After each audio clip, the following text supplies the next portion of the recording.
सात 7/2026 की मीठे मीठे बाबा की मीठी मुरली के महावाक्य हम पढ़ेंगे।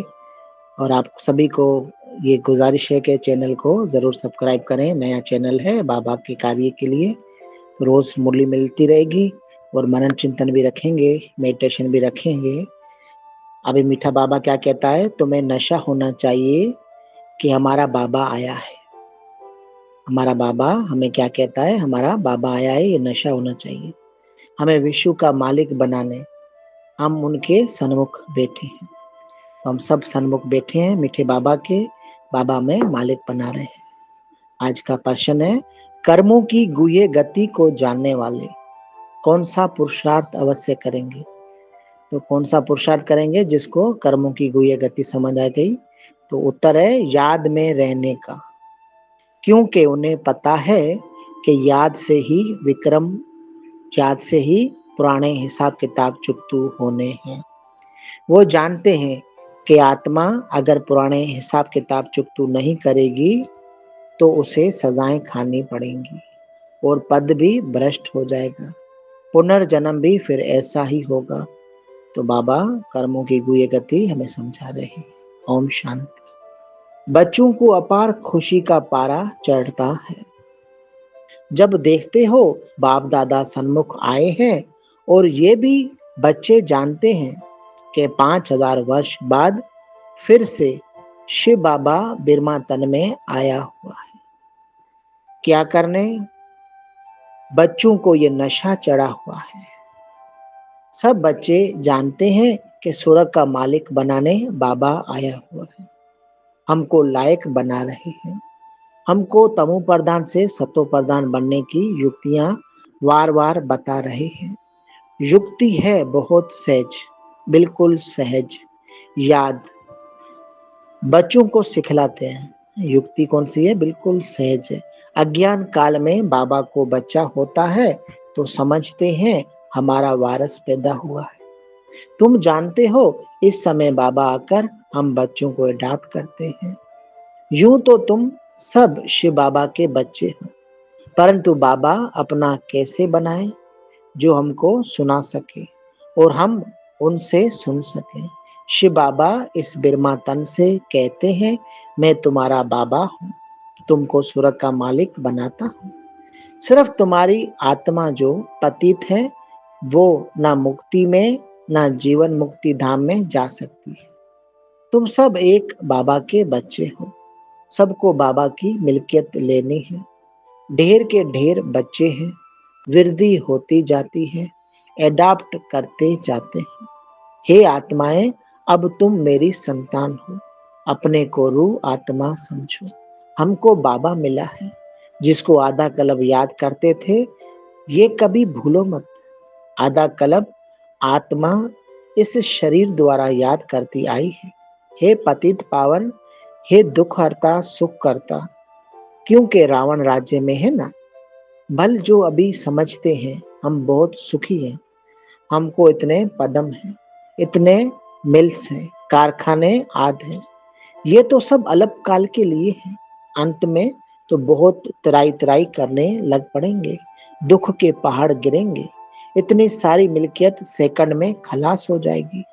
बाबा से तुमको सेकंड में वर्षा मिलता है, कहते हैं तुमको सेकंड में स्वर्ग की बादशाही देता हूँ। ये पुरानी दुनिया खत्म हो जाएगी, लड़ाइयाँ लगेंगी, नेचुरल कैलेमिटीज होंगी, सफाई तो चाहिए ना। तुम्हारी आत्मा भी अब पवित्र बन रही है। बाप दादा दोनों समझ सकते हैं बच्चे कितनी मेहनत करते हैं। बाबा से वर्षा पाने की मेहनत बिल्कुल थोड़ी थोड़ी देते हैं। अपने को आत्मा समझ और बाबा को याद करो। वो रूहानी बाबा है निराकार, हम आत्माएं उनको बुलाते हैं ना।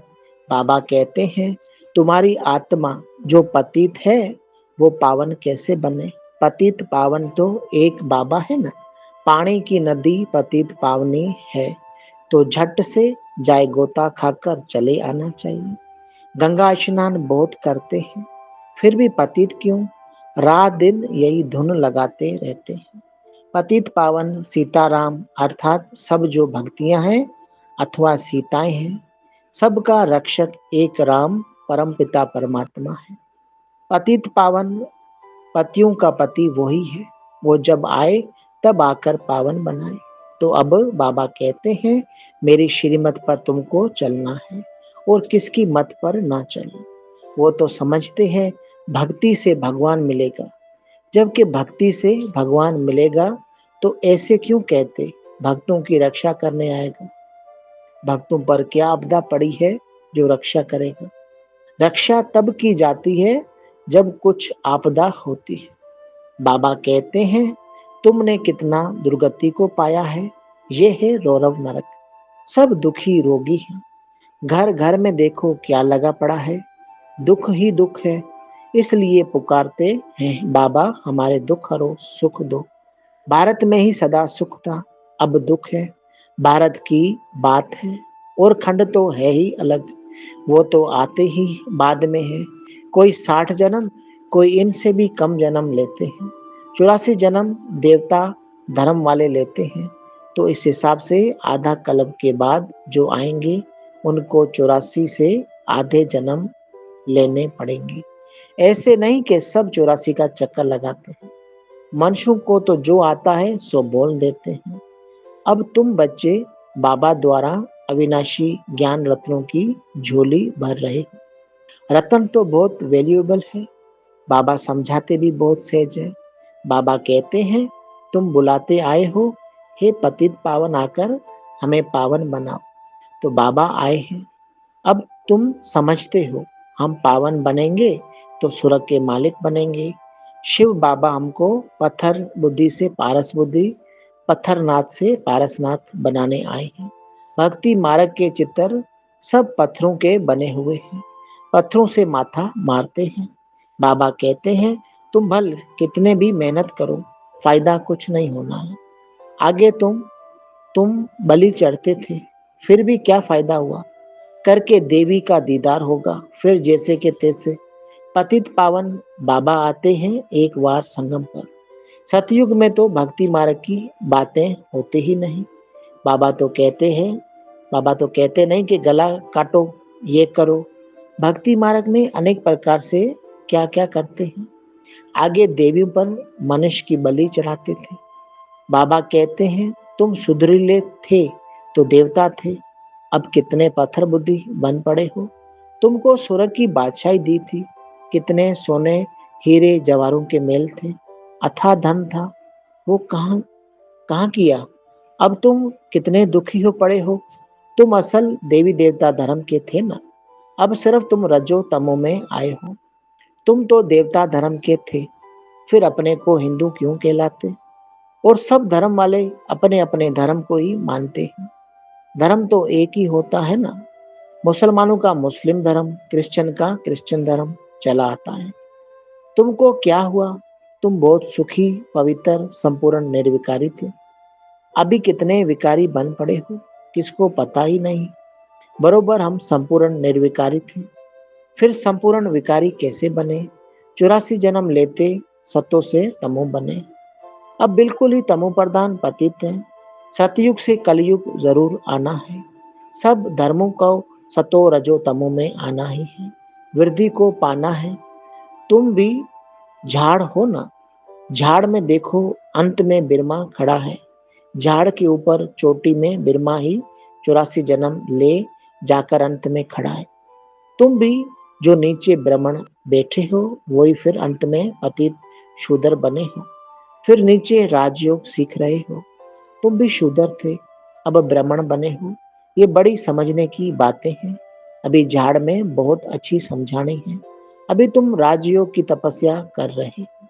तुम्हारा ही यादगार खड़ा है। ये चैतन्य दिल वाला मंदिर वो है जड़। सतयुग में ये नहीं था। इस समय तुम अपना यादगार देखते हो। तुम प्रैक्टिकल में सच्चे सच्चे दिल वाला मंदिर में चैतन्य में बैठे हो। स्वर्ग की स्थापना हो रही है। फिर स्वर्ग में आएंगे तो ये मंदिर आदि कुछ होंगे नहीं। ये मम्मा बाबा और हम बच्चे बैठे हैं। हूबहू ये तुम्हारा मंदिर है। नाम ही रखा है मधुबन, चैतन्य दिल वाला मंदिर। फिर जब भक्ति मार्ग शुरू होगा तो फिर ये मंदिर बनाएंगे। बाबा ने तुमको बहुत धनवान बनाया था, तो तुम ही फिर उनका मंदिर बनाते हो। शिव का मंदिर एक नहीं बनाते हैं, शिव सब बनाते हैं, यथा योग्य यथा शक्ति। तुम जानते हो हम पूज्य थे, फिर द्वापर में पुजारी बने हैं। शिव बाबा जो इतना शाहूकार बनाते हैं, भक्ति में फिर तुम ही उनका मंदिर बनाएंगे। इन बातों को अभी तुम ही जानते हो, तो अब पुरुषार्थ कर फिर राजाओं का राजा बनना चाहिए। सतयुग में कहा जाता है महाराजा, त्रेता में कहा जाता है राजा। फिर दुनिया पतित बनती है तो महाराजाएं भी पतित, राजाएं भी पतित होते हैं। वो निर्विकारी महाराजाओं का मंदिर बनाकर पूजते हैं। पहले पहले शिव का मंदिर बनाते हैं, फिर देवताओं का बनाते हैं, खुद ही मंदिर बनाकर पूजते हैं। 84 जन्म तो भोगते हैं ना। आधा कल्प तुम पूजे, फिर आधा कल्प पुजारी बनते हैं। मनुष्य फिर समझते हैं भगवान आप ही पूजे, आप ही पुजारी, सब कुछ आप ही देते हैं, आप ही छीन लेते हैं। बाबा क्या कहते हैं, अच्छा जबकि उसने दिया और लिया, फिर तुमको क्यों चिंता लगती है? उसने दिया, उसने लिया, तुमको क्यों चिंता लगती? तुम तो ट्रस्टी हो गए, फिर रोने की क्या दरकार है? बाबा बेट आत्माओं को समझाते हैं, अब तुम आत्म अभिमानी बनते हो। नंबर 1, कोई तो बिल्कुल बाबा को याद करते ही नहीं है, देही अभिमानी रहते ही नहीं है। यहाँ कितना समझाया जाता है, अरे तुम आत्मा हो, परमात्मा तुमको पढ़ाते हैं। आत्मा ही संस्कार, आत्मा में ही संस्कार रहते हैं। आत्मा ही बैरिस्टर बनती है, आत्मा मैजिस्ट्रेट बनती है। कल क्या बनेंगे? अगर आत्मा बाबा को अच्छी रीत याद करते रहेगी तो फिर अमरलोक में जाकर जन्म लेगी, मृत्यु लोक में फिर दूसरा जन्म नहीं लेंगी। अगर कुछ हिसाब किताब रहा हुआ होगा तो सजा खानी पड़ेगी, कर्म भोग भोग कर चुकतू करना होगा, फिर पद ऊंच नहीं मिलेगा। ये बाबा बच्चों को ही बैठ समझाते हैं। ये भी बच्चे जानते हैं सतयुग है, सतो प्रधान, फिर हर चीज वहां सतो प्रधान होती है। कहते हैं कृष्ण गौ संभालते थे, राजाएं गौ संभालते हैं क्या? ऐसी बात तो हो नहीं सकती है। ये दिखाते हैं सतयुग में गौएं भी बड़ी फर्स्ट क्लास होती हैं, उनको कामधेनु कहा जाता है। जगदम्बा सरस्वती भी कामधेनु है, 21 जन्म लिए सभी मनोकामनाएं पूरी करते हैं। तुम भी कामधेनु हो, वही नाम फिर गौ पर रख दिया है जो बहुत दूध देती है। राजाओं के घर में भी बड़े फर्स्ट क्लास गौएं होती हैं, जबकि यहाँ भी राजाओं के पास ऐसे अच्छे अच्छे हैं तो स्वर्ग में कैसे सुंदर होंगी। वहाँ कोई बांस बदबू आद बिल्कुल नहीं होती, कोई बांस बदबू आद बिल्कुल नहीं होती है। अब बाबा बच्चों को कहते हैं मैं आया हूँ तुमको गुल गुल बनाकर साथ ले जाऊंगा। मुझे बुलाते ही है, हे पतित पावन आओ, पतित दुनिया पतित शरीर में आओ। ये है पतित, वो है पावन फरिश्ता, भेंट दिखलाते हैं। तुम भी पतित से ऐसा पावन फरिश्ता बनेंगे। सतयुगी देवताओं को डेटी कहते हैं, सूक्ष्म वतनवासी हैं फरिश्ते। अब तुम फरिश्ते पवित्र बनते हो। बाबा कितनी सहज शिक्षा देते हैं। यहाँ जब आते हैं तो कोई भी बाहर वाले मित्र संबंधी घर घाट धंधा धोरी आदि याद नहीं करना है। बाबा के सन्मुख आए हो ना, यहाँ आए ही हो योग की कमाई करने, तो इसमें लग जाना चाहिए। अच्छा मीठे मीठे सिक्की लदे बच्चों पे माता पिता बाप दादा का याद प्यार और गुड मॉर्निंग। रूहानी बाबा की रूहानी बच्चों को नमस्ते। हम रूहानी बच्चों की मीठे बाबा को याद प्यार नमस्ते और गुड मॉर्निंग। धारणा के लिए मुख्य 2 पॉइंट। पहली पॉइंट है सजाओं से मुक्त होने के लिए पुरानी सब हिसाब किताब योग बल से चुकतू करने हैं। ट्रस्टी होकर सब कुछ संभालना है, किसी भी बात की चिंता नहीं करनी है, आत्म अभिमानी बनना है। तो मीठा बाबा कह रहा है हिसाब किताब चुकतू करने के लिए ट्रस्टी होकर संभालना है, चिंता नहीं करनी है, आत्म अभिमानी होकर बैठना है। सेकंड पॉइंट है ये कमाई का समय है, इसमें घर गार्ड धंधा दौड़ी आदि याद नहीं करना है। फरिश्ता बनने के लिए एक बाबा की याद में रहने का पूरा पूरा पुरुषार्थ करना है। तो ये बाबा कह रहे हैं हमें यही कमाई करनी है असली। अच्छा वरदान है याद की सर्च लाइट द्वारा वायुमंडल बनाने वाले विजय रत्न। याद की सर्च लाइट द्वारा वायुमंडल बनाने वाले विजय रत्न। सर्वसेबल आत्माओं के मस्तक पर विजय का तिलक लगा हुआ है ही, लेकिन जिस स्थान की सर्विस करनी है उस स्थान पर पहले से ही सर्च लाइट की रोशनी डालनी चाहिए। याद की सर्च लाइट से ऐसा वायुमंडल बन जाएगा जो अनेक आत्माएं सहज समीप आ जाएंगी, फिर कम समय में सफलता 1000 गुना होंगी। इसके लिए दृढ़ संकल्प करो कि हम विजयी रतन हैं, तो हर कर्म में विजयी समाई हुई है। तो मीठा बाबा वरदान में कह रहे हैं, आप अपनी सर्च लाइट को तैयार रखो, फिर सेवा ज्यादा होगी। स्लोगन है, जो सेवा स्वयं को व दूसरे को डिस्टर्ब करे वो सेवा नहीं बोझ है। तो ये स्लोगन आज पावरफुल है, स्वयं को और दूसरे को डिस्टर्ब करे वो सेवा नहीं बोझ है। तो हमें कभी कभी सेवा डिस्टर्ब कर रही है वो भी देखना है।